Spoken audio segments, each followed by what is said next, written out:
Hi friends, welcome back to our channel దుర్గం రుచులు అండి. మన ఛానల్ ఉన్న ఫస్ట్ టైం చూస్తుంటే ప్లీజ్ లైక్ చేయండి, షేర్ చేయండి, కమెంట్ పెట్టండి, సబ్స్క్రైబ్ చేసుకోండి. పక్కన ఉన్న బెల్ ఐకాన్ క్లిక్ చేశారంటే నేను పెట్టే వీడియోస్ మీకు నోటిఫికేషన్స్ వస్తాయండి. హ్యాపీ భోగి అండి అందరికీ. ఇవాళ మన రెసిపీ వచ్చి మటన్ కర్రీ చేస్తున్నానండి దోశలకి.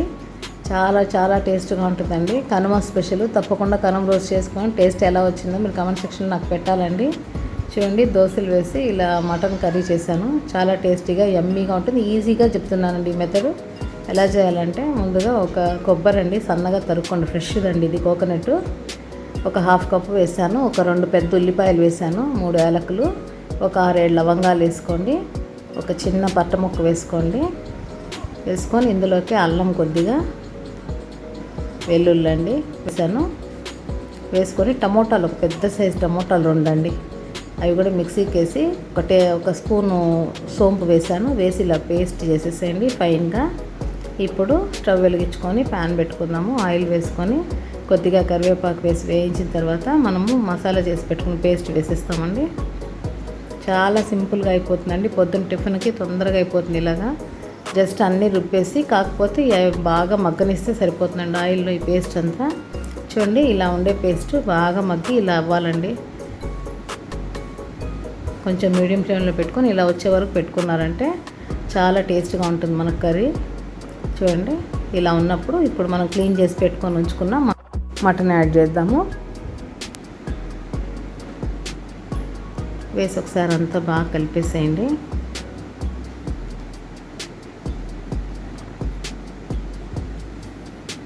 బాగా కలిపేసుకోండి. ప్రతి ముక్కకి బాగా పట్టేటట్టుగా మసాలా. చూడండి, ఇలా పట్టించేసేయండి. ఇప్పుడు ఇందులోకి మనము టేస్ట్ తగ్గట్టు సాల్ట్ వేసుకుందాము. సాల్ట్ వేసుకొని ఒకసారి కలుపుకుందామండి.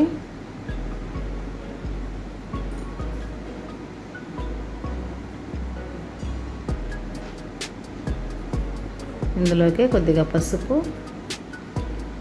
ఒక 2 స్పూన్స్ ధనియాల పొడి, మీకు కారానికి తగ్గట్టు కారం వేసుకోండి. నేను 3 స్పూన్స్ వేసాను. వేసి అంతా కలిపి ఒకసారి కలిపేసుకోండి. బాగా కలిపి ఇది కొంచెం పచ్చివాసన పోయేంత వరకు ఉంచి ఇందులోకి మనం వాటర్ వేసేసుకుందాము. మసాలా రుబ్బాను కదండి, జార్లో వాటర్ వేసి అవి పోస్తున్నాను. మటన్ కాస్త ఉడకటానికి విజిల్స్ ఎక్కువ పెడతాం కదండి, కొంచెం వాటర్ లిక్విడ్గా వేసుకోండి. మళ్ళీ విజిల్స్ వచ్చి మనకు మటన్ ఉడికే కుందికి మనం వేసిన వాటర్కి మనకు కావాల్సిన కన్సిస్టెన్సీ కరెక్ట్గా ఉంటుంది. అందుకని వాటర్ ఎంత వేస్తున్నాను నేను.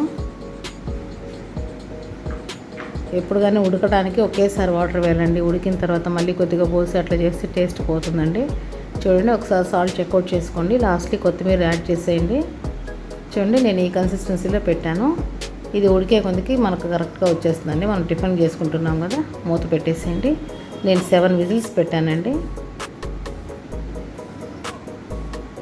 చూడండి, మనం వేసింది ఎక్కడికి ఉందో అది ఎక్కడికి వెళ్ళిపోయిందో బాగా ఉడికిపోయి చాలా బాగా వచ్చేసిందంటే, ఎక్కువ మెత్తగా ఉడికిపోయింది. మనం డిష్ అవుట్ చేసుకునేస్తాం ఫ్రెండ్స్. మన మటన్ పులుసు రెడీ అయిపోయింది. ఇవాళ మటన్ గ్రేవీ చూడండి, టీ షర్ట్లో మన కన్సిస్టెన్సీ వచ్చేసింది పులుసుకి. ఇలా ఉంటే టిఫిన్కి సరిపోతుందండి. ఇవాళ దోశలకి కాబట్టి ఇలా చేశాను. మీరు ఒకవేళ రైస్ చేసుకునే పని అయితే కొద్దిగా చిక్కగా చేసుకోండి. తప్పకుండా ట్రై చేసి కమెంట్ పెట్టండి, లైక్ చేయండి, సబ్స్క్రైబ్ చేసుకోవడం మర్చిపోతాను ఫ్రెండ్స్. మరో రెసిపీతో రేపు మళ్ళీ మిమ్మల్ని కలుస్తాను. వన్స్ అగైన్ హ్యాపీ భోగి అండి. Thank you for watching. Bye అండి.